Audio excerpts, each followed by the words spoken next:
Hello, my name is Denis Halandzovskyi. In Venezuela, the national government has announced a sweeping mass mobilization of forces under what it calls the Independence Plan 2025.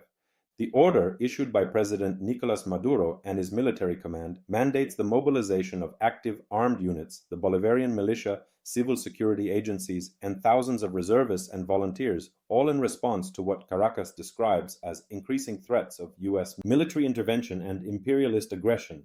According to official statements, units from land, sea, air, and river commands will participate, and territorial defense structures are being reorganized to create a comprehensive national shield.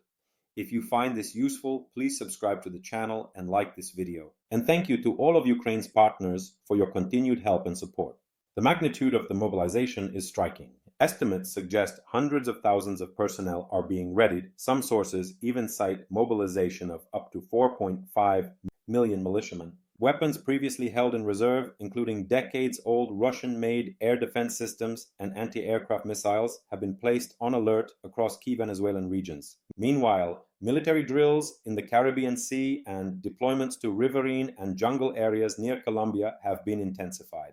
Caracas frames this as a defensive posture, but analysts warn it may be an attempt to shore up the regime's internal legitimacy and leverage in international diplomacy.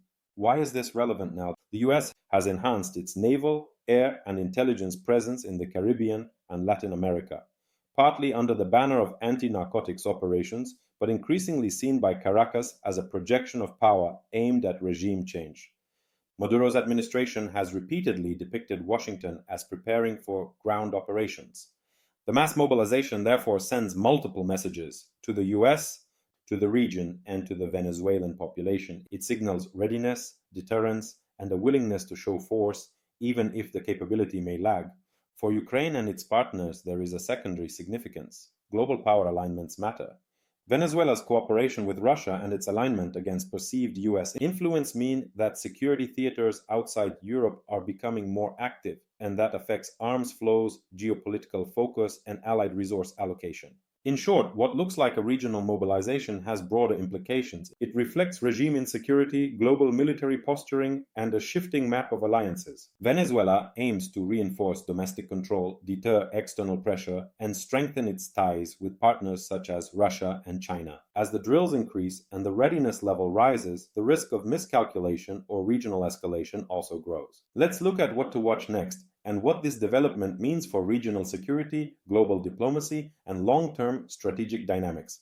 First, internal dynamics in Venezuela. The mobilization may ease regime concerns about dissent, but training, equipment, and logistics remain weak. The Bolivarian militia and reservist call-ups may bolster numbers, but how many will be combat-ready is another question. If a mobilized force is poorly resourced, the risk is less national defense and more a show of force with limited capability. Also, the timing suggests the mobilization serves a dual domestic purpose, feeding nationalism, diverting from economic crisis, and signaling to potential opponents that dissent will be met with organized resistance. Second, external signaling and alliances. Venezuela's mass mobilization entwines with deeper military-industrial links with Russia, including cooperation on air defense systems and strategic coordination. With the West focused on Europe and Ukraine, Caracas may exploit America's attention being elsewhere. The US, on the other hand, must decide how much weight to assign to threats in its own hemisphere when major resources are tied up in Europe and Asia. Multinational partners will ask, if Caracas draws more attention, will Latin America become a secondary front in global rivalry? Third, risk of escalation and miscalculation. Mobilization does not mean imminent war, but elevated readiness increases the chance of an incident triggering conflict. Naval patrols, jungle insertions, air defense alerts all increase exposure. A misstep in drone or naval operations near Colombia or the Caribbean could draw in the US or regional militaries. The mobilization also pressures weapons markets and supply chains. As Venezuela asks for more Russian or Chinese-made kit, global suppliers and embargo regimes are tested.